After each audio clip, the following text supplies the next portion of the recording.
Hi, this is Randy Finney with Right Side of the Chart, and today is Thursday, September 22nd, 2016. It's about 2:20 p.m. right now as I'm starting this video, and we're going to go through a look at the semiconductor sectors.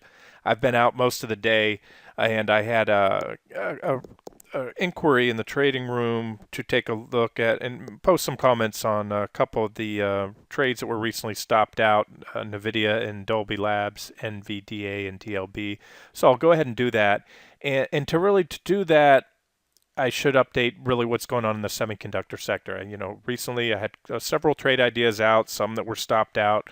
I think the majority of those, a couple haven't been, one or two. But point being, this is I'm still bearish on the sector, very much so. We've seen some what appears to me possible blow off top, some stop runs. We'll see. Maybe it's the real deal.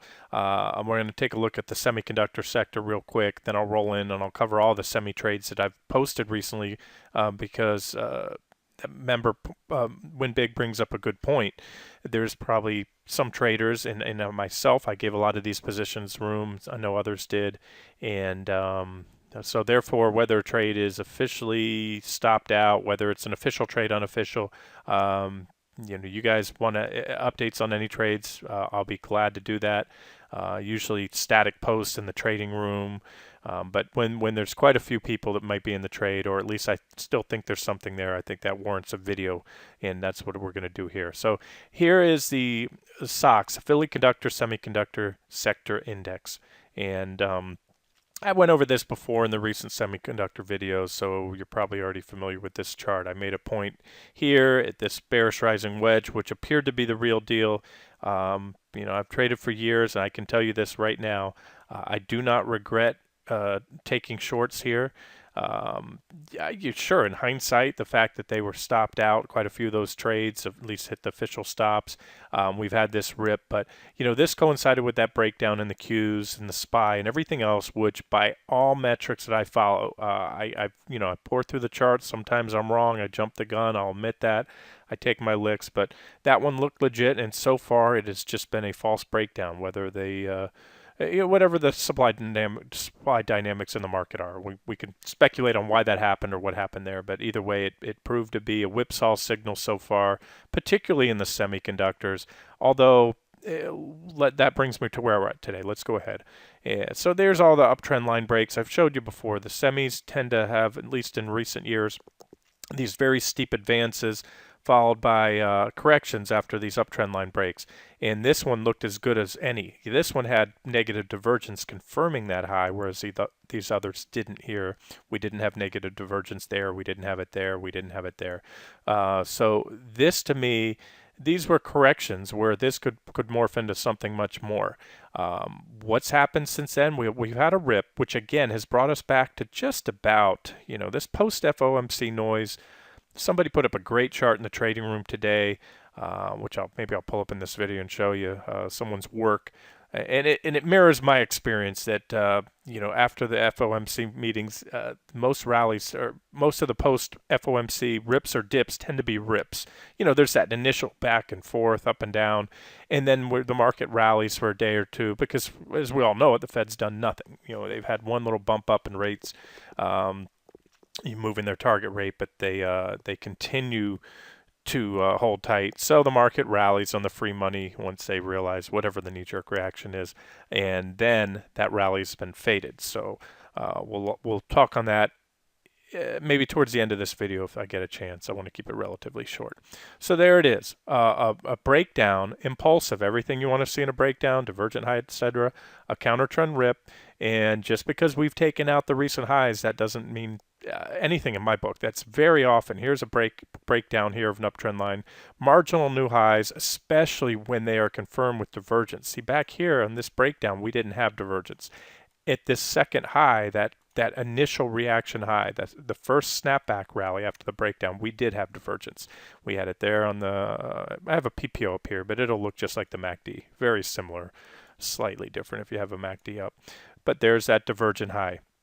Now, what happened here? Well, we had divergence in place. It wasn't the cleanest divergence, I'll say that. I like to see line separation. In other words, these lines were flat, both the signal line and the PPO line, as well as the MACD. If you look at that, I like to see these the separation, then a distinct second peak, or trough, I should say, a second trough, lower trough, lower high. And now that may be what we have here. If the semis roll over soon, as you can see, despite the fact we've now made this marginal new high right here, you can see the RSI and the back PPO in this case severely lagging. Currently looking poised to make a bullish crossover. That may happen, but ideally, if we get that bullish crossover, whether we get it or not, the lines have kissed now. We'll probably get it if there's any more upside from here, and then turn around and roll over. That will then put in, as you can see here, an even more powerful divergent high. And so I just want to make very clear that I am not one bit less bearish at this point right here than I was back here on this breakdown, or right before it broke down. So that's SOX, the semi sector. This has been watched for years. It's probably the longest standing semiconductor sector. There's others out there. The SMH we'll look at in a second here, but there's a weekly chart. Now this is a 10-year weekly, and this was part of the basis for the short entry on the semis, and still is. You have this primary uptrend line. This is the bear market lows back in 2008. The semis bottomed before the rest of the market, which bottomed in March of 09. So you can see nice, that's where we generate this trend line. We had a reaction here with a brief overshoot, a very slight undercut there.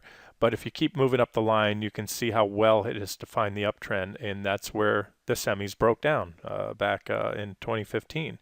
They broke down, hit support. This is a support range, support shelf right here, a zone. Back tested, failed. Came up, we back tested again.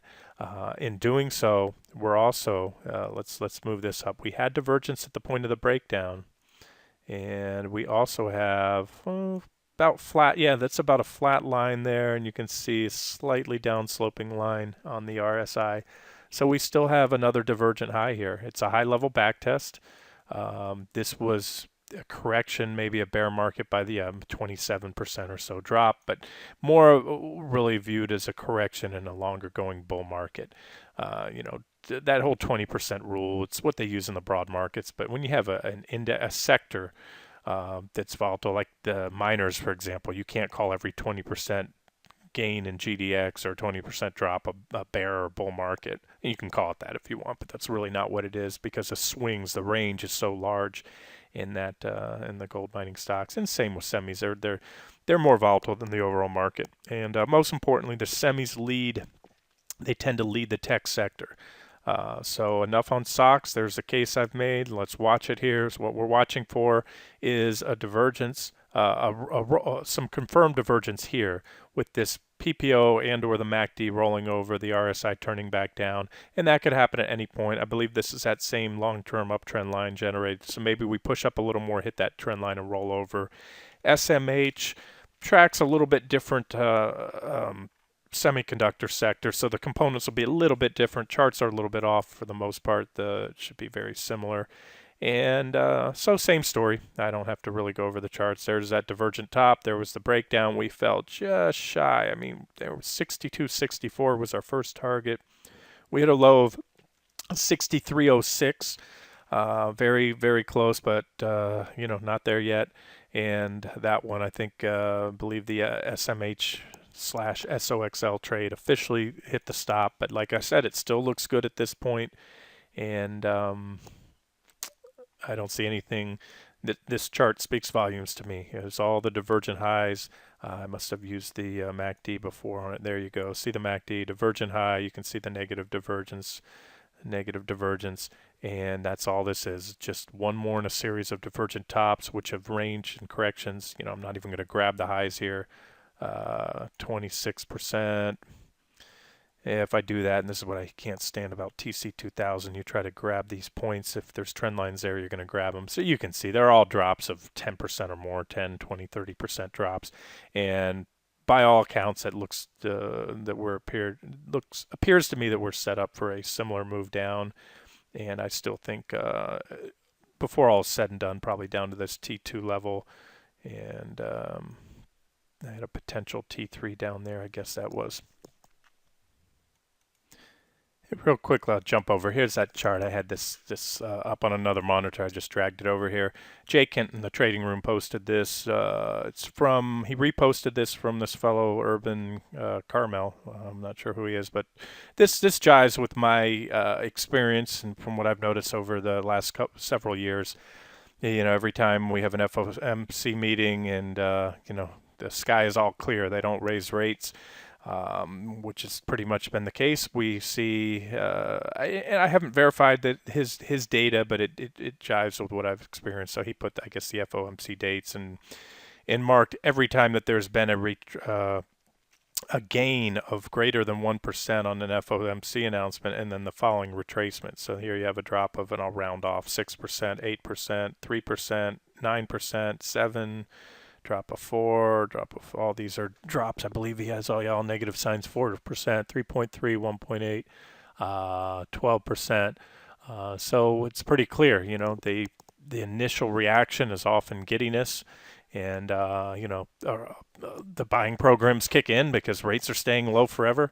Q eternity, call it whatever you want, but there it is. So that's why this rally doesn't concern me. Plus the fact, if it was blasting through those resistance levels that I covered this morning in the video on the Qs. Well, the Qs are only ones up there. The rest of the market, like I said, the Qs are only, especially the fact that they're just tech heavy. It's a tech heavy index of just 100 or so stocks.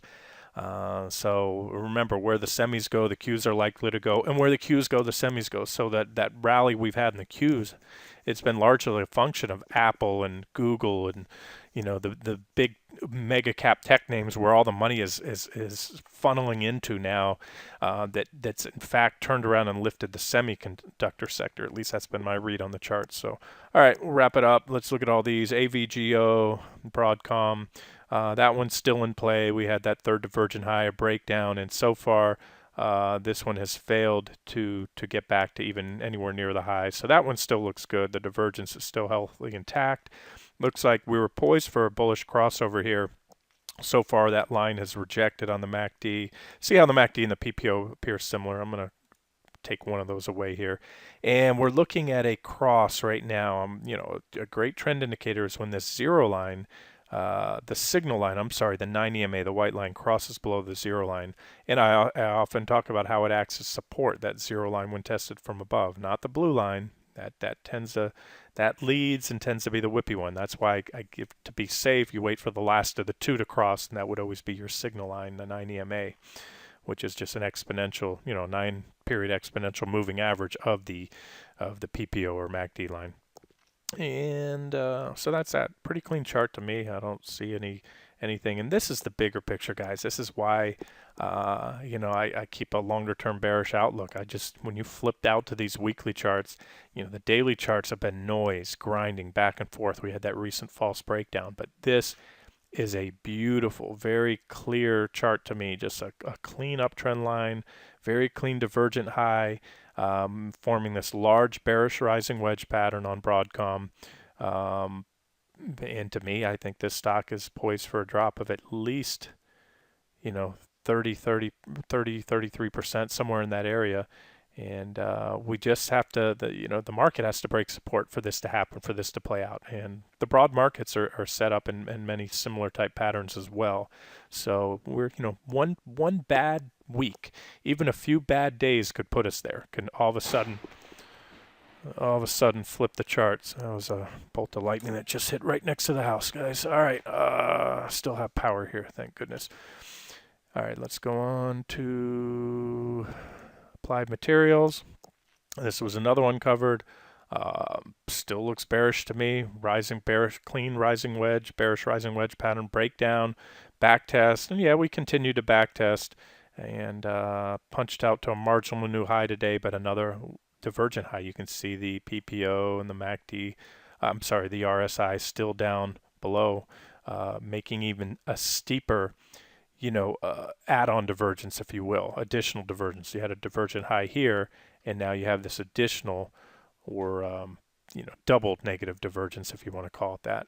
And you can see the PPO line, they looked like it was poised across, but it's flattening out and may roll over. It will roll over, in fact, if prices move lower. So this is one I still very much like. And again, we need the market to cooperate. UEIC, here's a story, came down very close. What was I don't know, what looks like a crazy spike. I was out today, as I mentioned earlier, so I'm just now catching up on these charts. Didn't even have time to review them. And low 70.76. So that one came within, what was that? It went down to a low of 70.39 versus a target of 69.40. Like everything else, close. That's the initial thrust down following the wedge, and then on your first big thrust up, the semis reversed, as I showed you, just shy of the first target. Therefore, many of the semiconductor stocks. I told you these stocks, especially the pure play semis, have a very tight correlation with the rest of the sector, a lot like the gold and silver mining stocks do. There's some sectors where you have different companies in that industry or sector, but with different business models, maybe different product lines, different geographic areas, but these guys tend to move very, very tightly together. And I'm covering, remember, semi-chip equipment makers like AMAT, KLAC, and then the semiconductor stocks. And I'm not even sure UEIC what their exact business model, but it's listed down in the this one's in the tech sector. I'm not even sure if it's a semi Cadence. This is a software stock. So far, we've bounced off that neckline. And still this potential head and shoulders is still in play, but we need the market to roll back over. SMH I already covered. I'm just going off a watch list to the left here, guys. Nano, semi, there it is. Breakdown, crawled up back test, and moving pretty sharply higher. It hasn't taken out its highs. If it does match that previous reaction high right here, or exceed it, it is likely to do so with negative divergence still in place. You can see it hasn't burned through these divergences. That will be, for those of you that are bullish or really, hey, Randy, where does this bear scenario end? When these divergences start to be taken out, when we burn through, when we come up and take out those previous reaction highs, especially take out these initial reaction highs back here, then we no longer have negative divergence in place. NVIDIA, that's one I know at least a few people are still in, including myself. That one has this negative divergence. As you can see, I did draw that out here. We have this second subsequent follow-up divergence here. We had a divergent high when this uptrend line broke. It put in a marginal new high, which is still a divergent high. Looks like just a slight cross here. Maybe the lines are kissing on the PPO.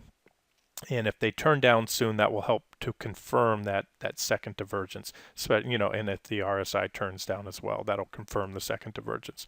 Until it's confirmed, if the lines are moving up, there's the potential that these divergences get taken out. But that has not yet happened, and I don't think that will.